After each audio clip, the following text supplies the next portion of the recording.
Assalamualaikum warahmatullahi wabarakatuh. Perkenalkan, nama saya Deputri Nur Aini dari 103 absen 11. Di sini saya akan menjelaskan bab 2 tentang dasar-dasar pemetaan.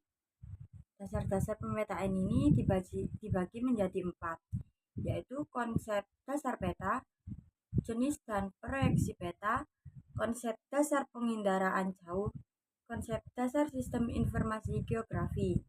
Konsep dasar peta terdiri atas 4, yaitu pengertian peta, fungsi pembuatan peta, tujuan pembuatan peta, dan unsur-unsur peta.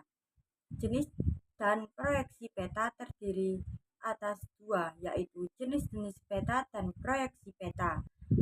Konsep dasar penginderaan jauh terdiri atas 4, yaitu pengertian penginderaan jauh, komponen penginderaan jauh, jenis-jenis citra penginderaan jauh, interpretasi citra penginderaan jauh. Konsep dasar sistem informasi geografi terdiri atas 3, pengertian sistem informasi geografis, komponen sistem informasi geografis, pengolahan data sistem informasi geografis. Konsep dasar peta. Pengertian peta. Kata peta berasal dari bahasa Yunani, yaitu mapa, yang memiliki arti taplak atau kain penutup meja. Peta secara sederhana diartikan sebagai gambaran permukaan bumi yang disajikan dalam bidang datar yang dapat diperbesar dan diperkecil dengan skala tertentu. Fungsi pembuatan peta. Fungsi utama peta di kalangan masyarakat adalah membantu dalam hal orientasi dan navigasi. Pada umumnya, masyarakat menggunakan peta untuk dapat mencapai suatu tempat. Namun demikian, dalam beberapa bidang, peta memiliki fungsi yang lebih dari itu. Tujuan pembuatan peta. Tujuan pembuatan peta disesuaikan dengan jenis peta yang akan dibuat. Contohnya, tujuan pembuatan peta secara umum, yaitu menyimpan informasi, membantu pekerjaan seperti perencanaan wilayah, media pembelajaran dalam bidang pendidikan. Unsur-unsur peta. Sebuah peta terdiri atas beberapa unsur, meliputi judul peta, skala peta, orientasi peta, simbol, legenda, warna peta, lettering, green, astronomis, garis tepi, inset, sumber, dan tahun pembuatan peta. Judul peta. Judul peta merupakan komponen penting dalam pembuatan peta. Judul peta harus ringkas, padat, informatif, dan mencerminkan isi peta serta memuat informasi yang sesuai dengan isi peta. Contohnya, judul peta di antaranya peta persebaran penduduk Pulau Jawa, peta tata guna lahan Kota Bandung, dan peta Indonesia. Skala peta. Skala peta adalah perbandingan antar jarak pada peta dengan jarak sebenarnya. Di permukaan bumi terdapat 3 cara menyajikan skala, yaitu dengan angka numerik, garis grafis, dan verbal. Orientasi peta. Orientasi peta menunjukkan arah agar penggunaan peta bisa menentukan arah saat pembacanya. Pada peta umumnya gambar menunjuk arah berbentuk tanda panah yang menunjuk ke arah utara peta. Selain itu, ada pula yang orientasinya menunjukkan arah barat, utara, timur, dan selatan. Simbol. Salah satu gambar atau tanda yang mempunyai makna atau arti. Simbol merupakan penyederhanaan objek geografis karena untuk menyatakan sesuatu hal ke dalam peta tidak bisa digambarkan seperti bentuk benda itu yang sebenarnya. Menurut bentuknya, simbol dapat dikelompokkan menjadi simbol titik, simbol garis, dan simbol area atau luasan. Legenda. Legenda adalah keterangan tentang simbol-simbol yang ada dalam peta. Warna peta. Warna peta merupakan pemakaian simbol-simbol kartografi yang mewakili unsur-unsur muka bumi, sehingga peta menjadi lebih menarik dan mudah dikenali. Berapa contoh penggunaan warna yang umum dalam peta? Lettering. Lettering adalah aturan-aturan penulisan objek-objek geografi pada peta. Aturan lettering berdasarkan kesepakatan di antara para ahli, yaitu nama geografi ditulis dengan menggunakan bahasa atau istilah yang biasa digunakan penduduk setempat. Nama-nama objek geografi berupa kawasan perairan seperti danau, laut, sungai, watu ditulis dengan huruf miri. Nama jalan ditulis harus searah dengan arah jalan tersebut. Nama-nama ibu kota, negara, benua, dan pegunungan harus ditulis dengan huruf kapital tegak. Nama-nama kota kecil dan gunung harus ditulis dengan huruf kecil tegak. Hanya awalnya saja yang ditulis dengan huruf besar. Grid astronomis. Grid astronomis adalah garis khayal yang berfungsi untuk mempermudah penentuan posisi suatu tempat di muka bumi. Sumber peta menunjukkan sumber penyusunan peta, percetakan, sistem proyeksi peta, tanggal atau tahun pengambilan data, tanggal pembuatan atau pencetakan peta, yang memperkuat identitas penyusunan peta yang dapat dipertanggungjawabkan. Tahun pembuatan peta. Tahun pembuatan peta sangat diperlukan, terutama pada peta-peta yang menggambarkan data atau keadaan yang cepat berubah. Pencantuman tahun pembuatan peta berfungsi untuk menunjukkan bahwa informasi yang disajikan masih akurat dan dapat digunakan. Garis tepi. Garis tepi membatasi muka bumi. Jika area atau daerah yang dipetakan akan diberi garis batang kerangka, kerangka tersebut dapat dibentuk bujur sangkar, persegi panjang, ataupun bentuk yang tidak beraturan mengikuti batas terluar dari area yang dipetakan. Insert. Insert adalah peta berukuran kecil yang disisipkan pada peta utama. Jenis-jenis proyeksi peta. Jenis-jenis peta, pembuatan peta dibuat menyesuaikan dengan kebutuhan. Hal ini menimbulkan adanya berbagai macam jenis peta. Peta dapat dikelompokkan berdasarkan isi, bentuk, dan skala. Jenis peta berdasarkan isi. Peta khusus. Peta tematik yaitu peta wilayah yang menyajikan data dan informasi tertentu.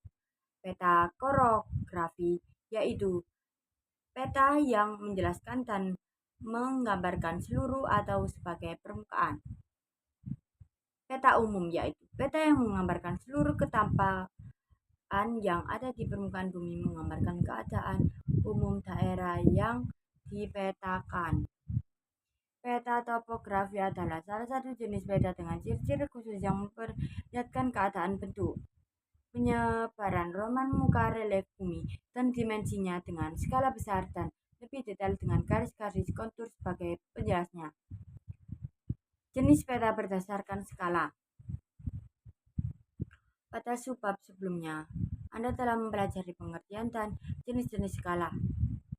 Peta kadaster adalah peta yang dimiliki skala sangat besar. Peta skala besar adalah peta yang memiliki skala 1/5000 sampai 1/250.000. Peta skala sedang adalah peta yang memiliki skala antara 1/250.000 sampai 1/500.000. Peta skala kecil adalah peta yang memiliki skala antara 1/500.000 dan 1 sampai 1000. Peta skala geografi yaitu peta yang memiliki skala lebih kecil dari 1/1000. Jenis peta berdasarkan bentuk. Berdasarkan bentuknya peta dipetakan atas peta digital, peta timbul, dan peta datar. Peta digital adalah peta yang dibuat menggunakan bantuan komputer. Peta timbul yaitu peta yang dibuat secara 3 dimensi yang terlihat mirip dengan bentuk permukaan bumi sebenarnya. Peta datar yaitu peta yang dibuat pada bidang yang datar seperti kertas, kain, kanvas, atau triplek. Proyeksi peta. Proyeksi peta adalah usaha memindahkan kenampakan bumi yang berbentuk bulat pada bidang datar. Peta harus ekuvalen. peta harus equidistance, peta harus conform. Proyeksi azimutal zenital projection. Proyeksi azimutal adalah bidang proyeksi yang berupa suatu bidang datar yang menyinggung bola pada kutub ekuator atau sembarang tempat yang terletak antara ekuator dan kutub. Proyeksi kerucut. Proyeksi kerucut adalah garis yang memotong atau menyinggung globe dan bentangan ditentukan oleh sudut puncaknya. Proyeksi ini digunakan untuk menggambarkan negara-negara di Eropa secara garis besar. Proyeksi ini dibedakan menjadi 3, yaitu proyeksi kerucut normal atau standar, proyeksi kerucut transversal, dan proyeksi kerucut oblique. Proyeksi silinder. Proyeksi silinder adalah semua garis horizontal dan meridian berupa garis lurus vertikal. Konsep dasar penginderaan jauh. Pengertian penginderaan jauh. Penginderaan jauh memiliki beberapa istilah asing, di antaranya remote sensing Inggris, teledestine Prancis, Vernecon Jerman, Destatione Rusia, dan sensoriamento remota Portugis. Komponen penginderaan jauh. Penginderaan jauh memiliki komponen yang saling berkaitan dan terkoordinasi antar satu sama lain. Komponen tersebut adalah sumber tenaga, atmosfer objek, interaksi antar tenaga dan objek, sensor dan wahana perolehan data, serta penggunaan data. User. Sumber tenaga. Penginderaan jauh membutuhkan tenaga untuk mengamati objek di permukaan bumi agar terlihat jelas sehingga dapat direkam dengan baik oleh sensor. Tenaga yang digunakan dalam penginderaan jauh diantaranya matahari, bulan, maupun cahaya buatan. Atmosfer. Atmosfer merupakan lapisan udara yang menyelimuti seluruh permukaan bumi. Atmosfer merupakan komponen yang dapat mengaruhi kemampuan sensor pada penginderaan jauh. Objek. Objek adalah segala sesuatu yang menjadi target atau sasaran dalam perekaman penginderaan jauh.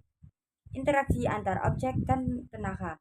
Interaksi antar objek dan tenaga dapat dilihat dari rona yang muncul dari hasil foto udara. Setiap objek mempunyai karakteristik yang berbeda-beda dalam memancarkan serta memantulkan tenaga ke sensor. Sensor dan wahana. Sensor adalah alat untuk merekam objek-objek yang terdapat di bumi. Sensor berfungsi untuk mendeteksi adanya objek dan menentukan lokasinya, sekaligus berperan dalam menentukan jarak alat dengan objek, atau menentukan seberapa dekat foto bisa diambil dari alat menuju ke objek. Perolehan data. Perolehan data digunakan untuk menunjukkan data yang didapatkan dari alat yang sudah menemukan objek dan terdeteksi oleh sensor yang terpasang pada alat. Pengguna data. Pengguna data atau user merupakan lembaga atau individu yang berkepentingan memanfaatkan hasil penginderaan jauh. Kemampuan penggunaan data dalam menerapkan hasil penginderaan jauh menjadikan sebagai komponen yang penting untuk mendapatkan manfaat langsung dari sistem ini. Jenis-jenis citra penginderaan jauh. Citra adalah data visual dari hasil pengolahan penginderaan jauh. Citra penginderaan jauh dibedakan menjadi citra foto dan citra non-foto. Citra foto merupakan gambaran suatu objek yang diambil dari pesawat udara dengan memanfaatkan kamera udara sebagai alat pemotret utamanya. 1. Berdasarkan spektrum elektromagnetik. Berdasarkan spektrum elektromagnetik yang digunakan, citra dibedakan menjadi foto ultraviolet, ortokromatik, dan pangkromatik. Citra non-foto. Citra non-foto merupakan gambaran suatu objek yang diambil dari satelit dengan memanfaatkan sensor. Citra non-foto disebut juga sebagai foto satelit. Citra non-foto dibedakan berdasarkan spektrum elektromagnetik, sumber sensor, dan wahana. Interpretasi citra penginderaan jauh. Interpretasi citra adalah kegiatan mengkaji foto udara atau citra yang bertujuan untuk mengidentifikasi objek dan menilai arti pentingnya objek tersebut. Unsur interpretasi citra. Unsur interpretasi citra terdiri atas bentuk, ukuran, rona, warna, tekstur, bayangan, pola, situs, dan asosiasi. Bentuk. Bentuk merupakan konfigurasi atau kerangka suatu objek seperti persegi, memanjang, dan oval. Ukuran. Ukuran adalah ciri objek berupa jarak, luas, tinggi lereng, dan volume. Rona. Rona adalah tingkat kegelapan atau kecerahan suatu objek pada foto. Warna. Warna adalah wujud yang tampak oleh mata dengan penggunaan spektrum sempit bawah lebih sempit dari pada spektrum tampak. Bayangan. Bayangan merupakan sebuah objek dengan tampilan samar atau berwarna hitam, efek dari objek yang terkena cahaya. Pola adalah kecenderungan bentuk suatu objek yang terdapat dalam citra.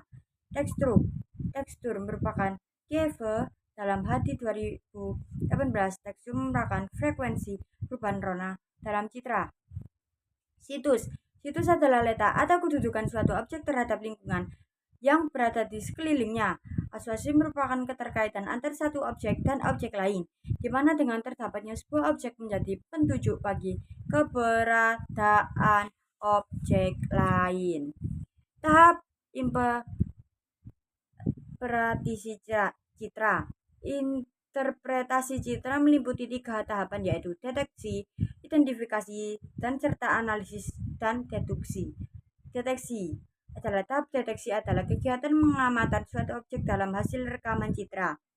Identifikasi. Tahap identifikasi dilakukan untuk mengenali objek yang tergambar pada citra.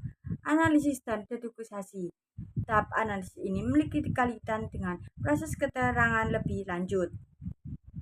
Konsep dasar sistem informasi geografi. Pengertian sistem informasi geografi. Sistem informasi geografi atau Geographical Information System merupakan suatu sistem yang menggunakan komputer sebagai alat untuk memasukkan, mengelola, manipulasi, menganalisis, dan menyajikan sebuah informasi geografi untuk keperluan mengambilnya keputusan. Komponen sistem informasi geografi. Sistem informasi geografi merupakan sebuah sistem sehingga di dalamnya terdapat beberapa komponen yang saling berkaitan satu sama lainnya. Komponen dalam SIG terdiri atas perangkat keras, hardware, perangkat lunak, software, penggunaan user, data, dan metode. Perangkat keras digunakan untuk pendukung pengolahan data atau informasi yang diterima. Perangkat lunak software merupakan komponen SIG yang berupa program-program yang mendukung kerja SIG untuk melakukan input data, proses data, dan output data. Pengguna unsur atau pengguna merupakan komponen manusia sebagai pengguna yang bertanggung jawab dalam proses pengumpulan, proses analisis, dan publikasi data geografis. Data spasial yaitu gambaran nyata suatu wilayah yang terdapat di permukaan bumi. Metode agar pengoperasian sistem informasi geografis dapat berjalan dengan lancar dibutuhkan rencana menggunakan data metode yang terdokumentasi dengan baik. Pengolahan data sistem informasi geografi. Pengolahan data dalam sistem informasi geografi mencakup 3 hal, yaitu input, proses, dan keluaran output. Masukan. Tahap pertama adalah melakukan analisis. SIG adalah masukan atau input data. SIG memiliki 2 jenis data, yaitu sebagai berikut: data spasial dan data atribut. Proses. Tahap yang kedua adalah proses pengolahan data. Tahap ini meliputi manipulasi dan analisis data, seperti membuat basis data baru, menghapus basis data, mengedit data, mengisi dan menyisipkan data ke dalam tabel. Keluaran. Tahap akhir proses SIG adalah output. Tahap ini bertujuan untuk menyajikan atau penampilan hasil akhir dari proses SIG. Hasil akhir tersebut dapat berupa peta, tabel, grafik, dan laporan. Sekian dari saya. Wassalamualaikum warahmatullahi wabarakatuh.